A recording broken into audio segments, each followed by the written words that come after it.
Olá, está no ar mais um Academia. O convidado de hoje é o mestre em Direito Constitucional, Paulo Belli. Assunto da dissertação dele, reforma agrária. E adianto que não é apenas sob o olhar mais comum de desapropriação e assentamento.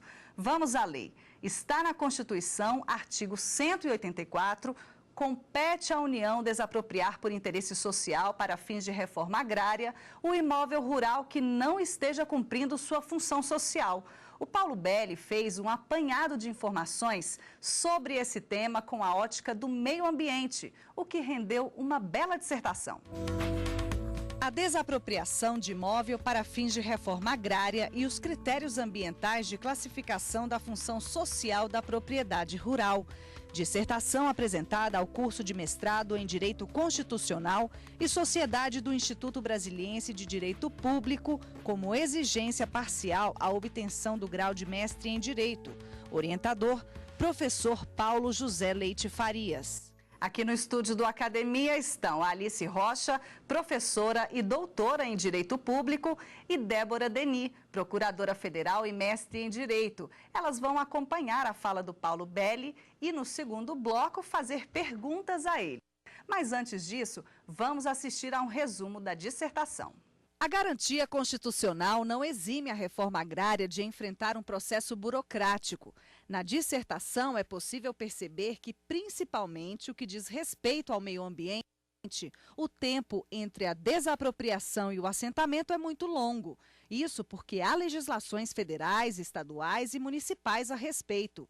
Segundo o INCRA, de 1994 até o ano passado, foram assentadas 1.348.000 famílias no Brasil. A maior parte, pouco mais de 10%, no Maranhão. Será que poderia ser mais? Para o mestre Paulo Belli, há considerável carência de regulação. Paulo, seja bem-vindo à Academia. Muito obrigada pela sua presença. Obrigado. Paulo, você fala em fragmentação das leis quando o assunto é reforma agrária. O que você quis dizer com isso? E eu queria também aproveitar para que você nos explicasse essa questão ambiental relacionada à reforma agrária. A questão da fragmentação, o que é um ordenamento fragmentado? Ele é esparso em vários atos normativos. Na questão específica da desapropriação, nós temos algumas normas que regulam a matéria e também, em relação ao meio ambiente, também temos outras normas que regulam a matéria.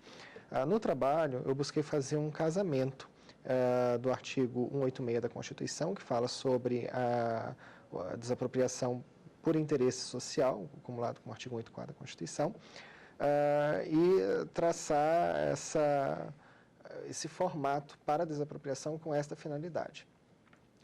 Existem ordenamentos, existem tipos normativos que eles são mais compilados em forma de códigos, né?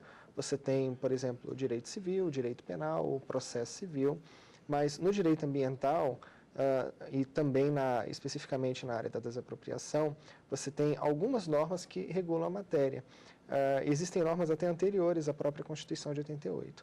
Então, é de uma complexidade muito grande, até mesmo porque algumas dessas normas elas encontram um enquadramento que é diferente da Constituição de 88. Então, com certeza, com o passar do tempo, elas serão alteradas, serão atualizadas, para que elas venham a se atualizar e se adequar mais ao modelo normativo constitucional. Na prática, para que a gente entenda melhor, como é que acontece uma desapropriação por interesse socioambiental, que é um pouquinho diferente da reforma agrária, é isso mesmo? É verdade. É verdade, a desapropriação por interesse ambiental, ela começa com uma violação de algum princípio ambiental pelo proprietário da terra. Uma vez que esse princípio ambiental é violado, e aí você tem várias possibilidades, várias hipóteses em que isso pode ser verificado, como, por exemplo, uso inadequado de área de preservação permanente, área de reserva legal, existem proprietários que não respeitam esses nichos que acabam se formando dentro de suas propriedades e resolvem por utilizá-la por completo, né? Ou então não atendendo a esses parâmetros ambientais de preservação mínimos. Então, uma vez que ocorre essa violação, surge para o poder público um interesse em haver a propriedade desta área para que possa ser utilizada dentro daquela finalidade preconizada pela Constituição. Uhum. E nesse momento em que o Estado identifica que existe esse problema e resolve pegar a área, né? Uhum. Como é que acontece esse processo? Essa indenização. E aí, mais para frente, você fala em passivo ambiental. O que é passivo ambiental? Exatamente. Tudo começa, então, com essa violação, que é depois seguida por um interesse do Estado em haver a propriedade desta área, e é enviada uma equipe para que seja feito um laudo a respeito dessas violações. Isso tem que ficar muito bem documentado, porque é o trabalho desta equipe que vai motivar o presidente da República a decretar um interesse social naquela área. É a partir do decreto que a União terá o prazo de 2 anos para poder ingressar com a ação de desapropriação.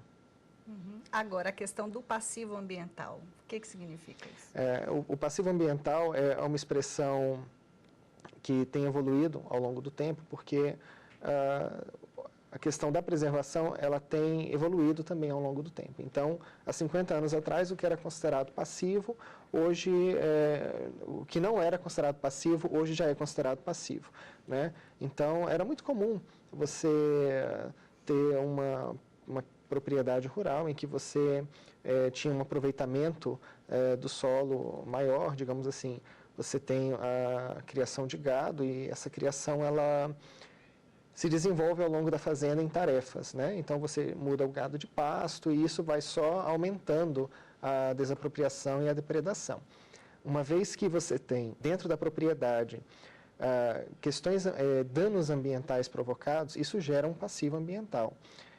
Um passivo, por que se diz um passivo? Porque é algo que precisa ser recuperado, né? Então, essa degradação, esse uso inadequado do solo, uso inadequado dos recursos naturais que estejam ali disponíveis, eles geram esse passivo que precisa ser recuperado.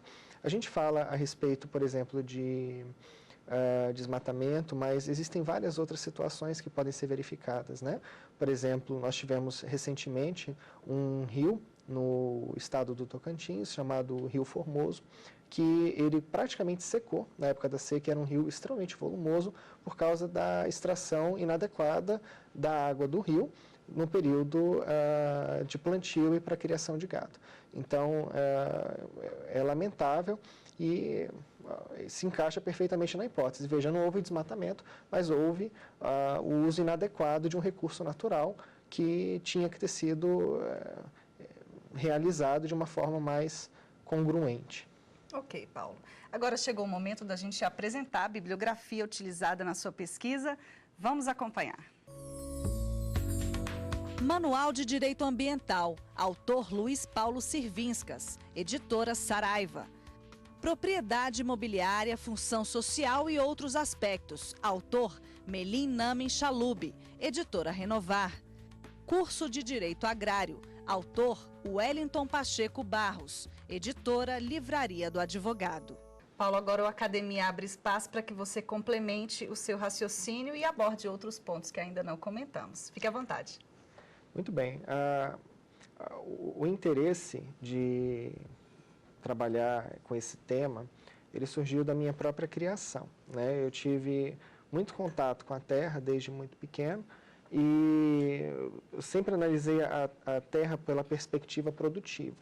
Só que a gente pode observar que quando a produção ela é muito intensa, quando você exige da terra mais do que ela está possibilitando fornecer, aquele solo se empobrece e acaba virando uma região desértica.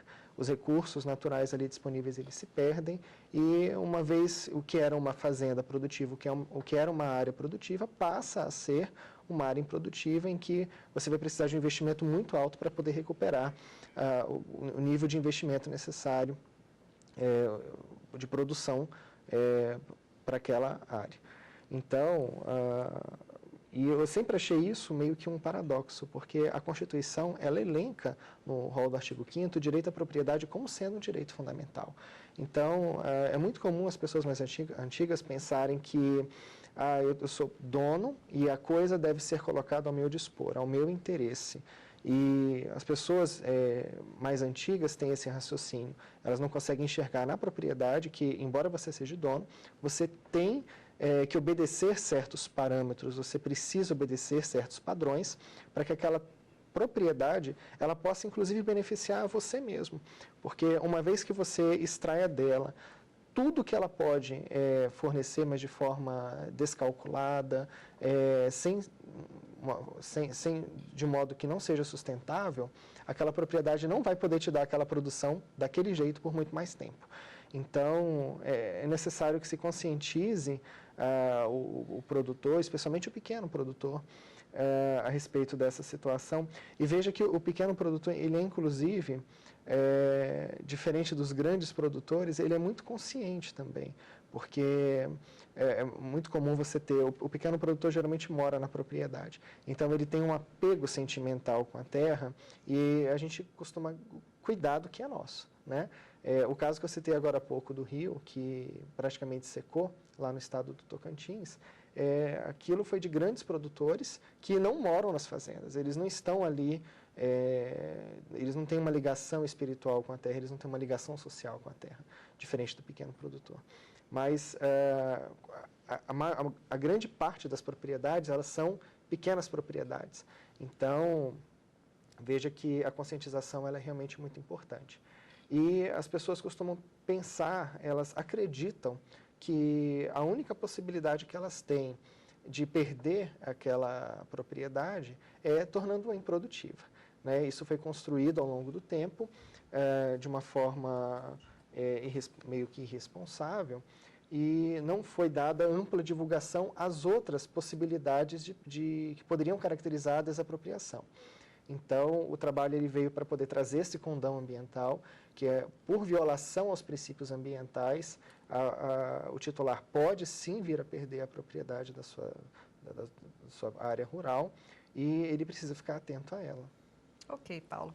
Bom, como acontece essa desapropriação, esse cálculo desse passivo, a gente vai saber e vai discutir no segundo bloco, porque agora nós encerramos a nossa primeira conversa e voltamos daqui a pouco. Não saia daí, tem debate.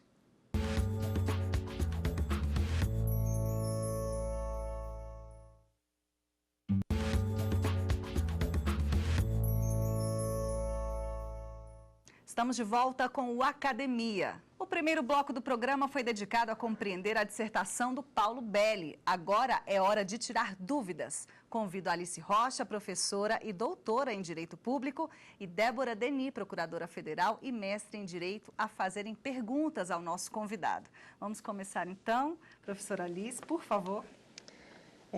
Obrigado pela oportunidade de estar aqui no Academia. Agradeço a oportunidade de estar aqui discutindo o trabalho do professor Paulo Belli. Parabenizo pela escolha da temática, é uma temática que precisa ser discutida. Eu acho que direito ambiental é uma área que ainda é bastante carente de análises como a realizada no seu trabalho, professor Paulo. E eu fiquei com alguns questionamentos, com algumas dúvidas quando da análise da dissertação defendida. E uma delas é que eu até aguardava que no primeiro bloco fosse trabalhada essa questão. Nas suas palavras-chave você traz a ideia de densidade normativa. E aqui na sua fala você trabalhou muito mais com a questão da fragmentação. Quando você trabalha densidade normativa na sua dissertação, essa densidade está associada com essa fragmentação do direito ambiental? Ou você acredita que essa densidade é por uma ausência de normas? É uma pergunta muito pertinente e que traz muita inquietude, porque ela nunca deixa de ser atual, né? A questão que foi levantada é porque, a depender de onde você esteja no país, o grau de utilização da terra, o grau de eficiência, ele muda. Vamos supor, você pode ter uma região do país que tenha um solo mais fértil, você pode ter com um clima mais favorável e que vai propiciar ao proprietário daquela terra um determinado nicho de produção. Ele consegue fazer com que a terra renda mais em um menor espaço, fazendo com que ela se torne mais produtiva, quando você compara produção versus tamanho da propriedade. Diferente de outras regiões do país que que tem o solo mais empobrecido ou que tem um clima um pouco mais agressivo, que faz com que essa produção, o que se produz numa determinada área, não consiga se produzir da mesma forma em outra região do país. Então, o INCRA tem até bastante informação nesse sentido. Essa fragmentação, ela se dá exatamente porque quando eu me proponho a estar num determinado local do país e tornar uma determinada propriedade rural produtiva, eu preciso estar atento às normas daquela localidade que são previamente fixadas pelo INCRA. Porque, analisando agora do ponto de vista produtivo, a questão ela ganha um contorno um pouco diferente, né? Você precisa atingir o grau de utilização da terra e o grau de eficiência na produção a fim de atender às normas daquela região específica que você está atuando. Existem centenas de formatos de acordo com cada região do país, né? Você pode ter até, inclusive, uma determinada propriedade rural que, em razão da sua extensão, ela consiga abarcar 2 ou mais critérios diferentes para apurar se essa produção ela está efetiva ou não. E à medida que o produtor ele não investe em tecnologia, ele não investe em insumos, para poder ele atingir esse grau de utilização, esse grau de produção, ele acaba, muitas vezes, segregando o aspecto ambiental da propriedade. Ele faz com que o meio ambiente sofra para que ele mantenha a propriedade produtiva e isso provoca essa complexidade toda que foi citada no trabalho. Então, a gente pode falar que essa densidade, né, essa ausência de densidade normativa também está associado com o grau de subjetividade da normativa ambiental também, que talvez se fossem critérios mais objetivos, teria uma densidade maior na aplicabilidade dessa legislação. Seria isso? Seria mais adequado, sem dúvida seria mais adequado. Falei um pouco atrás que existe o direito civil, que tem um código que é formalizado, e ainda assim você encontra leis esparsas que tratam de direito civil, da mesma forma do direito processual, da mesma forma, né, do penal. E a questão ambiental, nós não temos um código ambiental que pode ser analisado. Débora, por favor. Sim, agradeço a oportunidade também de estar aqui na academia para discutir o trabalho do professor Paulo Belli, com a presença da professora Alice Rocha. E antes de fazer a pergunta, eu vou situar só a minha pergunta. Como procuradora do INCRA, durante 8 anos, eu tive a oportunidade de ajuizar algumas desapropriações para fins de reforma agrária. Então, nós recebemos o processo da área técnica do INCRA, o processo ele vem instruído, ele vem realmente com todos os cálculos agronômicos, são critérios bem objetivos, estabelecidos em normas.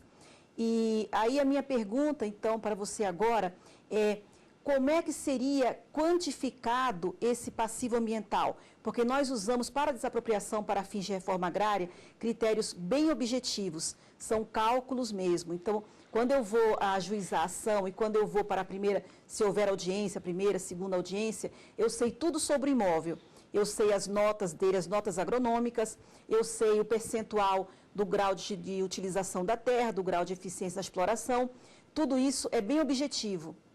Então, minha pergunta é: qual seria a sua proposta para uma aferição, para uma quantificação desse passivo ambiental? Na minha avaliação, professora, a questão da apuração desse passivo ambiental imprescindivelmente tem que ser feita em sede de processo de conhecimento.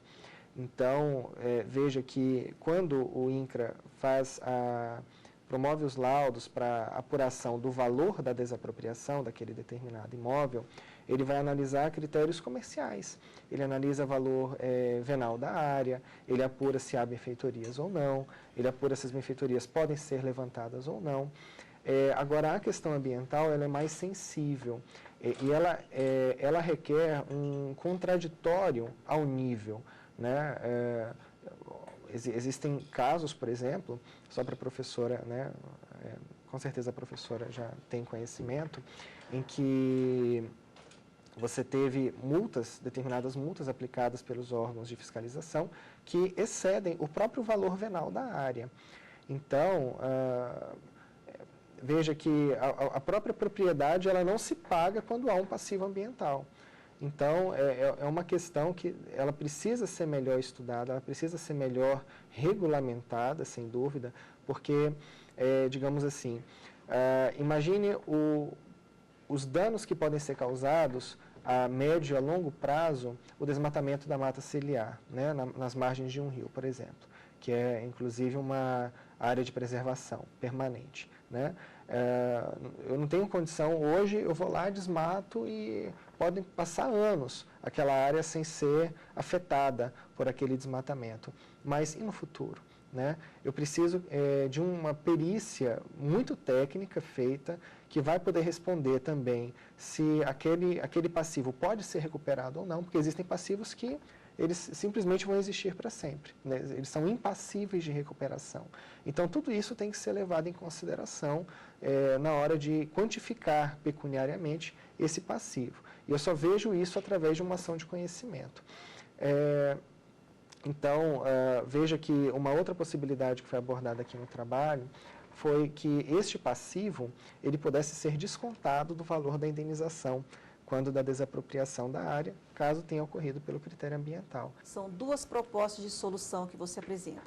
Uma ação de conhecimento, que seria no âmbito judicial, e uma proposta normativa na legislação, uma alteração na legislação que permitisse esse desconto desse passivo. Seria isso? Seria isso. Seria isso. A jurisprudência, ela engatinha nesse sentido, né? Mas o ideal é que nós tivéssemos realmente uma norma regulamentando isso, até para que agregasse mais segurança jurídica para a própria atuação do INCRA e dos órgãos de fiscalização ambiental.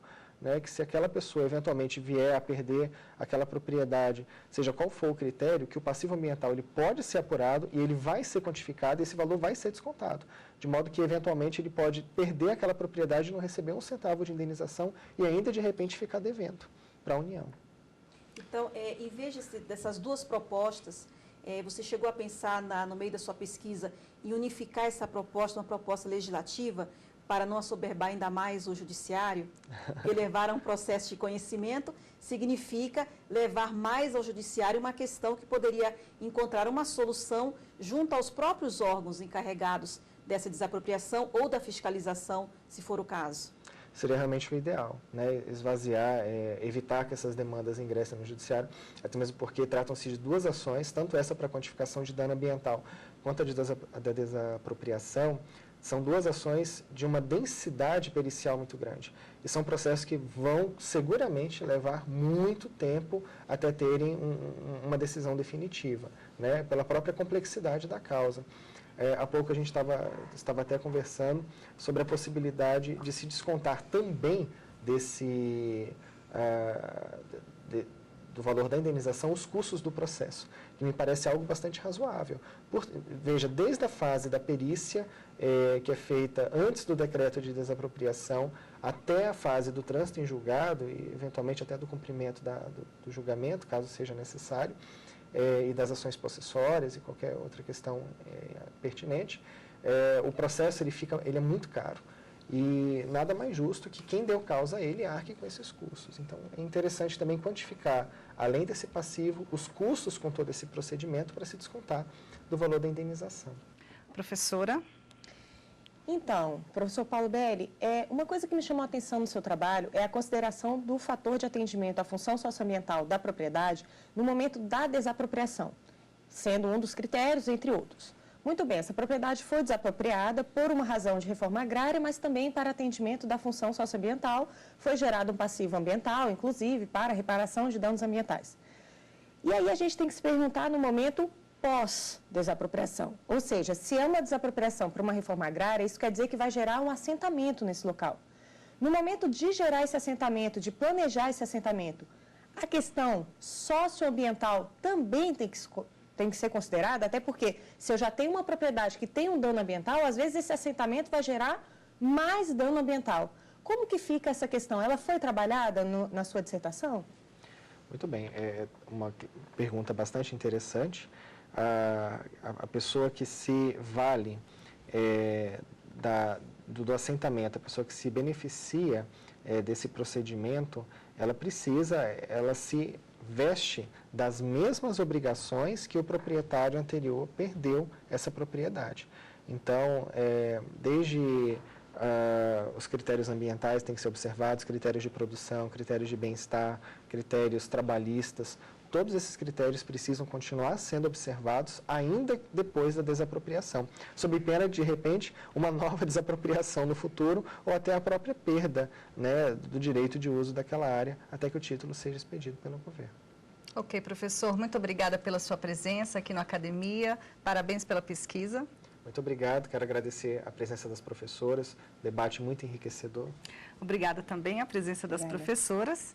E a gente encerra assim o programa de hoje. Para você que nos acompanhou, é possível rever o Academia. Acesse tvjustiça.jus.br. O nosso e-mail é academia@stf.jus.br. Tchau!